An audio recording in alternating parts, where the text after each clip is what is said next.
ಬೀಚಿ ಅವ್ರಿಗೆ ಬಹಳ ಆಶ್ಚರ್ಯ ಆಗುತ್ತೆ. ಯಾಕೆ ಅಂದರೆ ಅವರ ಪತ್ನಿ ಆ ಕೊಟ್ಟಿರುವಂತಹ ಪುಸ್ತಕವನ್ನು ಓದ್ತಾ ಬಹಳ ಅಳ್ತಾ ಇದ್ರಂತೆ.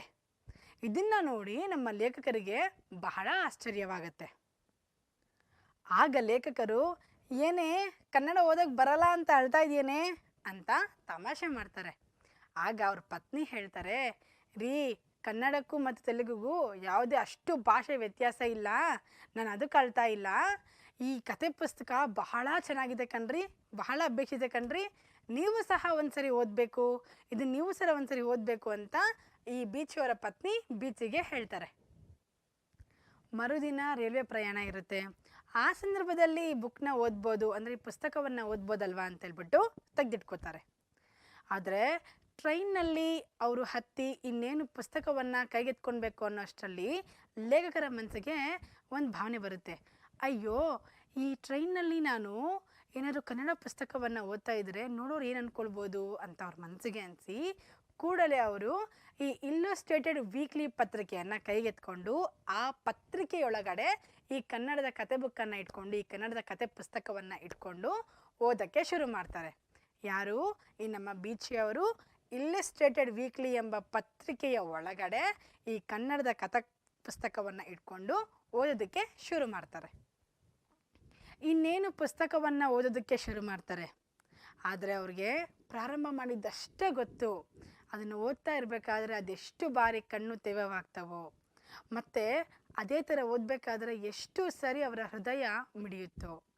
ಯಾಕೆ ಅಂದರೆ ಅಷ್ಟು ಸೂಕ್ಷ್ಮವಾದಂತಹ ವಿಷಯಗಳು ಆ ಪುಸ್ತಕದಲ್ಲಿ ಇರುತ್ತೆ.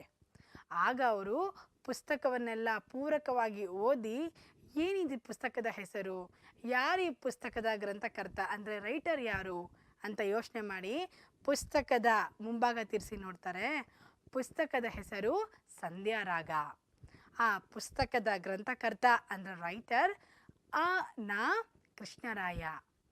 ಈ ರೀತಿಯಾಗಿ ಅವ್ರಿಗೆ ಬಹಳ ಆ ಒಂದು ಪುಸ್ತಕ ಖುಷಿ ಕೊಡುತ್ತೆ. ಆಗ ಅಂದರೆ ಆ ಪುಸ್ತಕವನ್ನು ಓದಿ ಮುಗಿದಂತಹ ಸಂದರ್ಭದಲ್ಲಿ ಲೇಖಕರಾದ ಬೀಚಿಯವರಿಗೆ ಅನಿಸುತ್ತೆ, ಪರವಾಗಿಲ್ವೇ ಅಬ್ಬಾ, ಕನ್ನಡದಲ್ಲೂ ಅಂದರೆ ಒಳ್ಳೆಯ ಬರಹಗಾರರಿದ್ದಾರಲ್ಲ, ಈ ಶುಭ ಮುಹೂರ್ತದಲ್ಲೇ ನಾನು ಕನ್ನಡದ ದೀಕ್ಷೆಯನ್ನು ಸ್ವೀಕರಿಸ್ತೀನಿ ಅಂತ ಹೇಳ್ತಾರೆ. ಅದ್ರ ಜೊತೆಗೆ ನನಗೆ ಇಂಗ್ಲೀಷ್ ಬುಕ್ನ ಮೇಲಿರೋ ಮೋಹ ಹೋಗೋದಿಲ್ಲ, ಅದು ಮುಂದಕ್ಕೆ ಹೋಗೋದು ಇಲ್ಲ. ಆದರೆ ನಾನು ಇಂಗ್ಲೀಷ್ ಪುಸ್ತಕವನ್ನು ಬಿಟ್ಟು ಬೇರೆ ಪುಸ್ತಕವನ್ನು ಓದ್ತಾ ಇರಲಿಲ್ಲ. ಆದರೆ ಈ ಒಂದು ಕತೆ ಪುಸ್ತಕ ನನ್ನ ಕನ್ನಡದ ಪುಸ್ತಕಗಳನ್ನೆಲ್ಲ ಓದುವಂತಾಗಿ ಮಾಡಿದೆ ಅಂತ ಹೇಳ್ತಾ ಇದ್ದಾರೆ. ಯಾಕೆ ಅಂದರೆ ಅವ್ರು ಹಿಂದಿಗೂ ಹೆಚ್ಚಾಗಿ ಓದಿದ್ದು ಬರೀ ಇಂಗ್ಲೀಷ್ ಮತ್ತು ಹೆಚ್ಚಾಗಿ ಬರೆದಿದ್ದು ಕನ್ನಡ ಮಾತ್ರ ಅಂತೆ. ಈ ರೀತಿಯಾಗಿ ಈ ಕನ್ನಡ ಮತ್ತು ಇಂಗ್ಲೀಷ್ ಇವೆರಡರ ನಡುವೆ ಅವರಿಗೆ ಬಹಳ ಅಂತರದ ವ್ಯತ್ಯಾಸವನ್ನು ಈ ಲೇಖನದ ಮುಖಾಂತರ ಅವರು ತಿಳಿಸ್ಕೊಡ್ತಾ ಇದ್ದಾರೆ. ಕೆಲವು ದಿನಗಳ ನಂತರ ಬೀಚಿಯವರ ಅಣ್ಣ ಪ್ರೊಫೆಸರ್ ಜಹಗೀದಾರರ ವಿಶ್ವಾಮಿತ್ರ ಸೃಷ್ಟಿಯ 2 ಸಂಪುಟಗಳನ್ನು ತಂದುಕೊಡ್ತಾರೆ. ಈ ಪುಸ್ತಕಗಳು ಸಹ ಬೀಚಿಯವರ ಮನಸ್ಸನ್ನು ಬಹಳ ಸೂರೆಗೊಂಡಿರುತ್ತೆ. ಯಾಕೆಂದರೆ ಆ ಪುಸ್ತಕದಲ್ಲಿರುವ ಮಾತಿನ ಚಮತ್ಕಾರ, ವಿಚಾರ ಮಂಡನೆ ಮತ್ತು ಮುಂತಾದ ಕರಕುಶಲತೆಗೆ ನಮ್ಮ ಬೀಚಿಯವರ ಮನಸ್ಸು ಮಾರಿ ಹೋಗಿರುತ್ತೆ. ಅಂದರೆ ಅಷ್ಟು ಆ ಪುಸ್ತಕಗಳು ಬೀಚಿಯವರ ಮನಸ್ಸನ್ನು ಸೂರೆಗೊಂಡಿರುತ್ತಂತೆ. ಹಾಗೆಯೇ ಮಕ್ಕಳೇ, ನಮ್ಮ ಲೇಖಕರಾದ ಬೀಚಿಯವರು ಹೇಳ್ತಾ ಇದ್ದಾರೆ, ಈ ರಾಯರು ಅವರ ಮಾತಿನ ಚಮತ್ಕಾರದಿಂದ ನನ್ನ ಹೃದಯವನ್ನು ಗೆದ್ದರೆ, ಈ ಆಚಾರ್ಯರು ಅವರ ರೀತಿಯಿಂದ ನನ್ನ ತಲೆಯನ್ನೇ ಗೆದ್ದಿದ್ದಾರೆ ಅಂತ ಹೇಳ್ತಾ ಇದ್ದಾರೆ.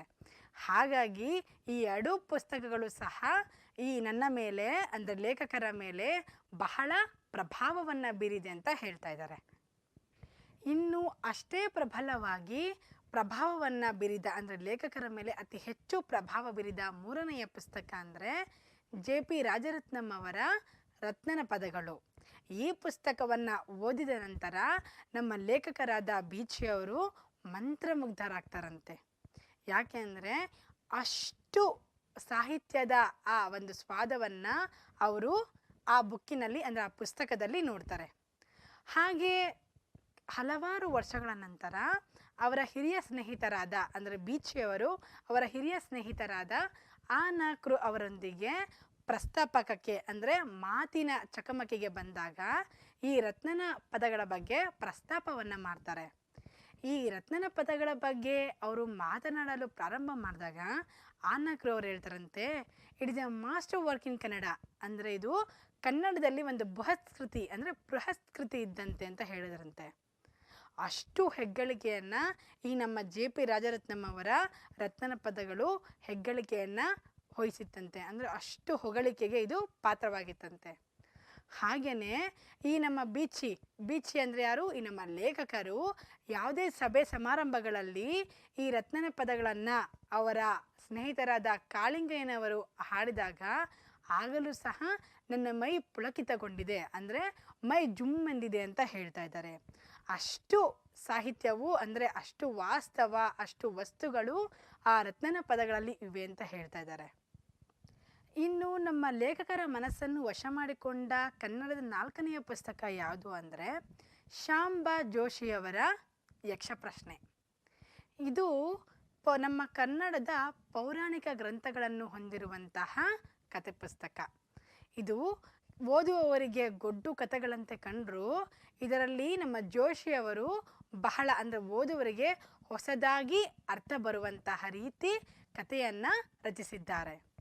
ಹಾಗೆಯೇ ಇದು ನಮ್ಮ ಮುಂದಿನ ಪೀಳಿಗೆಯ ಸಮಾಜದ ಒಂದು ದರ್ಶನವನ್ನು ಮಾಡಿಸುತ್ತದೆ ಅಂತ ನಮ್ಮ ಬೀಚಿಯವರು ಹೇಳ್ತಾ ಇದ್ದಾರೆ.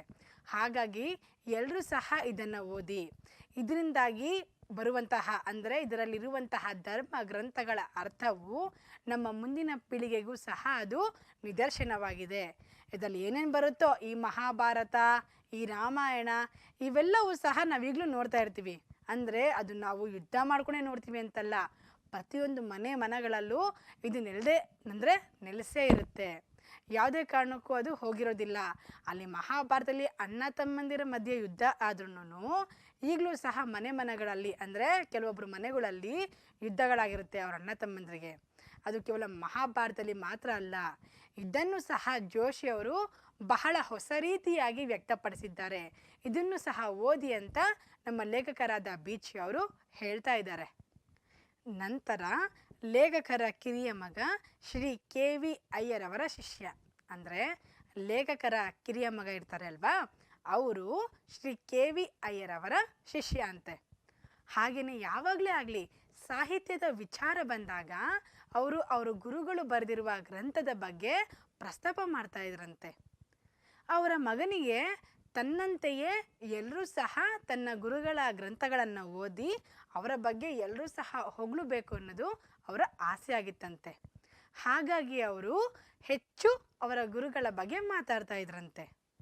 ಮಕ್ಕಳೇ, ಬೀಚಿ ಅವರು ಅವರ ಪುಸ್ತಕಗಳನ್ನು ಓದಿ ಹೇಳ್ತಾರೆ, ಈ ಅಯ್ಯರವರ ಈ ಗ್ರಂಥದಲ್ಲಿರುವಂತಹ ವಿಷಯ, ಈ ಗುಣಗಳು ಎಷ್ಟು ಹೆಚ್ಚು, ಆದರೆ ಅವರು ಬರೆದಿರುವ ಪುಸ್ತಕಗಳು ಬಹಳ ಕಡಿಮೆ.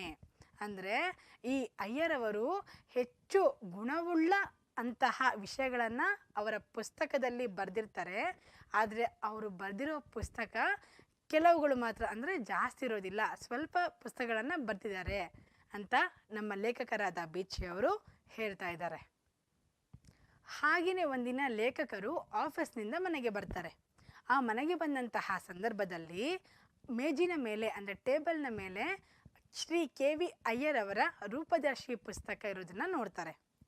ಹಾಗೆಯೇ ಕೊಠಡಿಯಿಂದ ಅಂದರೆ ರೂಮ್ನಿಂದ ಅವರ ಕಿರಿಯ ಮಗ ಪಾಪಣ್ಣಿ ಬಂದು, ದಯವಿಟ್ಟು ಈ ಪುಸ್ತಕವನ್ನು ಓದಿ, ಈ ಪುಸ್ತಕವನ್ನು ಓದಿದ ನಂತರ ನಿಮ್ಮ ಅಭಿಪ್ರಾಯವನ್ನು ನನಗೆ ತಿಳಿಸಿ ಅಂತ ಹೇಳ್ತಾರೆ. ಅವರು ಹೇಳಾದ್ಮೇಲೆ ಈ ನಮ್ಮ ಲೇಖಕರು ಒಂದೇ ಬಾರಿಗೆ ಆ ಪುಸ್ತಕವನ್ನು ಓದಿ ಮುಗಿಸ್ತಾರೆ. ಆಗ ಅವರಿಗೆ ಅನಿಸುತ್ತೆ, ನಿಜವಾಗಿಯೂ ಜೀವನದ ದರ್ಶನವಾಗಿದೆ, ಮಾನವನ ಬಾಳು ಅಂದರೆ ಏನು ಅಂತ ನಾವು ಈ ಪುಸ್ತಕವನ್ನು ಓದಿ ತಿಳ್ಕೊಬೋದು.